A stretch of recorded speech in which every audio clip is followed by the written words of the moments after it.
বাংলাতে বাইবেল দেখি, যখন কোন জায়গার সঙ্গে ইসরায়েল লোকদের যখন যুদ্ধ চলছিল, তো ঈশ্বর মুসের হাতকে তো ওঠাতে বলেছিল।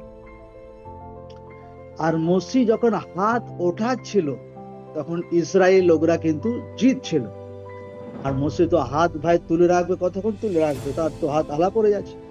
তা হাত যখনই নামাচ্ছিল তো ইসরায়েলের লোকরা হাঁটতে শুরু করছিল। মতলব সে যখন প্রার্থনা করছিল তো জিতছিল, তো যখন প্রার্থনা কমেছিল তো হারছিল। হালেলুয়া। মসিকে পর্যন্ত ঈশ্বর অ্যালাউ করেনি, যখন তার হাত আলা পড়ে যাচ্ছিল, ডাউন হয়ে যাচ্ছিল, তো মসির টিম ভাই হাঁটতে শুরু করেছিল, ইসরায়েল লোক হাঁটতে শুরু করেছিল। কিন্তু যে মুহূর্তে হাত তুলে ধরা হচ্ছিল তো জিততে শুরু করছিল। ফির হারুন ওর তারা কি করে দুদিকে ধরে পাথরের চট্টানে সেটা রাখে, ফির যখন মসির হাত ওঠানো থাকে তখন তারা ফাইট লড়াইকে জেতে বাই গ্রেস দ্বারা, ঈশ্বরের গ্রেস দ্বারা। হালেলুয়া।